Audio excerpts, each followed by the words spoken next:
Yo, what's going on, everyone? It's your man Preston Max, and today, got nothing really formally planned. I just thought kind of go through and have a conversation about bootleg records, bootleg vinyl, boots, whatever you want to call them, imports. I've seen a lot of discussion online about bootlegs in general, but I think the underground bootleg scene is a lot different than like going onto Etsy and getting like a bootleg copy of Graduation by Kanye West. Like, that's something I commonly see. But there's a lot of people online in the record space, maybe not the underground hip-hop record space, that have a lot of very strong opinions on bootlegs, and so I kind of just wanted to throw my 2 cents into it, as well as open this up for discussion. I'm not trying to say that my opinions are better than anybody else's, or that you should take what I say and kind of believe it to what it is. Like, if you disagree with me, by all means, please let me know in the comments. I just kind of want to form somewhat of a dialogue or discussion on it, because it's a very interesting area of the vinyl space. So, as you can see here, I have some of my personal bootlegs, and as you can also see, they're all Griselda releases. This is gonna change very soon. I have some more bootlegs currently on the way that include some artists that are not part of the Griselda team, and I'm looking forward to showcasing those in the future. But so clearly I am in support of bootlegs, as you could see. I have some of these by myself. I currently have a copy of Fly God, of course. This is Hitler Wears Hermes 2. I have Fly God is an Awesome God 1 and 2. There's one there, and then it's got 2 on the back, and then there's 2 discs that come inside of this. And then I have Everybody is Food 1 and 2 by Conway, which I featured in my first video on this channel, actually. So just some stuff to showcase here, and maybe I'll go through a few of these while I talk about my thoughts about bootlegs in general. So, for instance, it's fitting, this copy of Fly God is an Awesome God 1 and 2.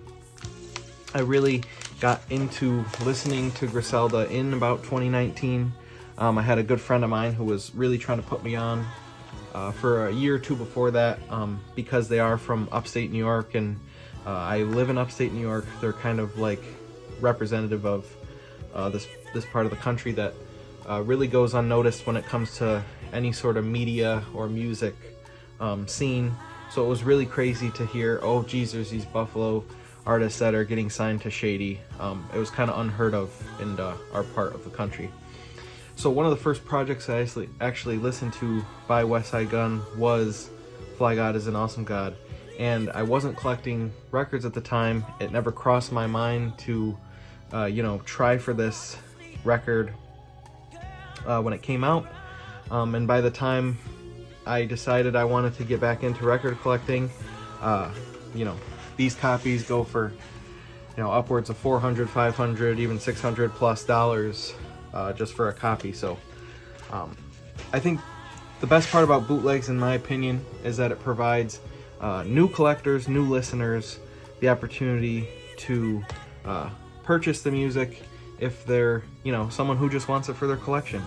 And I think that's why most people, buy records, is because it's music they like. The thing about records is that you could share it with people, but they have to be in the same room as you. It's not, you can't play one of these in your car or kind of take it down to, a party or something. You have to, be in whatever space you listen to music in, to be able to share these with other people. So, as someone who is buying these records solely to have in my own collection now and for the future, I would rather spend the $40 to get this unofficial copy than to spend $500 a piece on both Fly God is an Awesome God 1 and 2.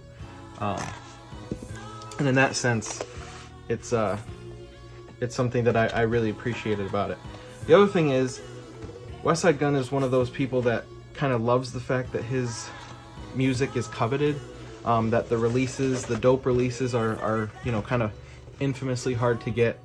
And so he's not someone that's running around trying to make these available for people. And so I really just started getting back into collecting in 2020, early 2021. So I wasn't even attempting to try for these dope releases, which people often complain about being their customer service. Honestly, when it comes to dope drops, I haven't had any issues getting my copies. It's really just, I'm not a fan of the way that they deal with customer service.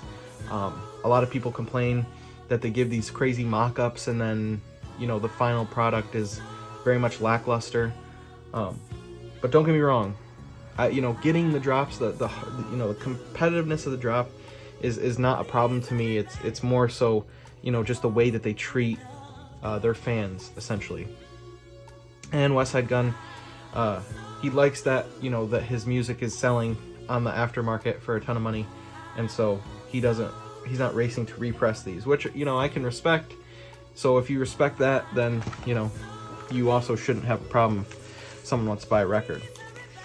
So like when it comes to Fly God, probably one of Westside Gunn's, if not his, most popular, most famous album of all time.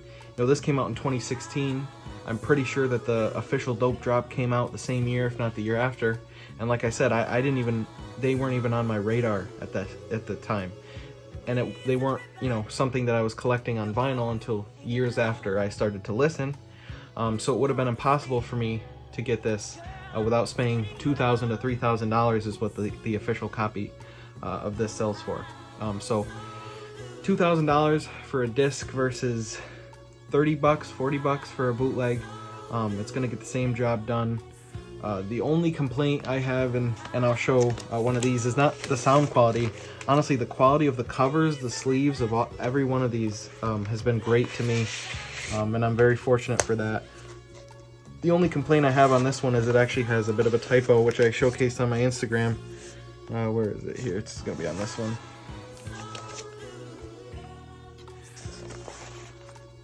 As you can see there, Albright Knox, Dudley Knox. It's supposed to be Dudley Boys instead of Dudley Knox. That's just something I noticed is the only complaint I have with this, which isn't even a complaint at all. Again, but like, see these? They come with anti-static sleeves. The covers are thick. These are things that even my official dope pressings don't always come with. So it's just, I feel like the people who are putting through the effort to create these bootlegs do have an understanding of the market for them, which is collectors like myself. And so they're putting in the care that some of the official main labels are even going towards the trouble too. Another thing that I just kind of my own personal argument in support of bootlegs is the fact that it really is different than any other product you could get that could be, fake or bootleg. For example, I'm really into sneakers. If anyone's interested in checking out my sneaker Instagram, or we also do restoration services, it's called At The Refinery NY. We have a YouTube and an Instagram. I can link that in the description. I would never buy a fake pair of shoes. And that is solely because we have a reputation for selling official products straight from Nike, straight from Jordan. But I don't have a problem with someone who doesn't want to spend $3,000 for a pair of Off-Whites, so they buy a replica, as long as they're not trying to pass the replica off as real. If you want to buy replicas, buy them all day. You're not impacting, it doesn't impact my life. But it's the other thing if you go around flexing this fake pair of shoes saying it's the real deal. I'm not flexing this bootleg copy of Hitler 2 as the real deal. I'm telling you it's a bootleg. I'm not trying to pass it off as the real thing, which is why when they come with these cheesy little Obi strips on the side, they go straight into the trash can every time I get one of these. The other thing that's interesting about bootlegs, which I'll bring in some of these to give an example, is just repressings in general. For example, this is a recent vinyl digital official repress of Reject 2 by Conway.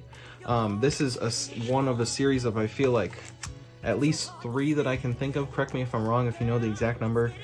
3 official represses of this record in the past year or so. It's been getting a lot of official releases, but back to the shoe thing, when you buy a pair of shoes from Nike, you expect, you're getting this product from one company. When you're buying a record from Conway, you're not getting the record from Conway. Conway is commissioning Vinyl Digital to make this record, just as he would commission D-Rap-Winkle or commission Dope at the time. It's just the people who have the technology to press a piece of plastic. So what makes this record any less official because it's been pressed by Vinyl Digital and not Dope like the original was? Same thing with this copy of GOAT. This is the D-Rap-Winkle repress of GOAT. Why is this any different from Dope in terms of what it is? I know if you look these up on Discogs, I'm sure the Dope version goes for more money when it comes to resale. But in terms of the product itself, D-Rap-Winkle has one of the reputations of the best quality of everything that they do in terms of labels, which I, agree with. They do have high quality packaging. The weight of the records is good. The way that records are shipped is amazing. But when it comes down to it, what makes this piece of plastic different than the Dope one?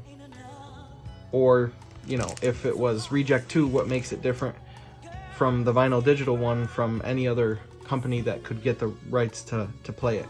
I think the answer is simple. Could be that, Conway's getting a cut of these records. These 2 records that I buy, Conway's getting a cut, whereas Westside Gunn isn't getting a cut from me buying a bootleg version of Hitler Wears Hermes 2. But if you're not making it available for your fans to purchase the music, especially new fans like myself, who weren't around to get these when they originally come out, or maybe wasn't collecting at the time, then yeah, I think it's totally reasonable to see why people would decide to go bootlegs versus the real deal. When it comes to music, it's much more personal, and it's much more, at least for me, I buy these records because they make me happy, and I don't need to showcase it anywhere. So if I have 6 bootlegs in my collection, it shouldn't matter to you because, you're not in my room every night spinning them with me. So anyway, I do have some other bootlegs coming in soon, speaking of which I'm planning on doing an unboxing video of, so stay tuned for that. Some Griselda releases, as well as some others that I kind of mentioned that I'm really looking forward to. But let me know in the comments, do you buy bootlegs? Do you have bootlegs in your collection? What's kind of your rule when it comes to buying bootlegs? Do you hate them? Do you refuse to have any bootlegs in your collection?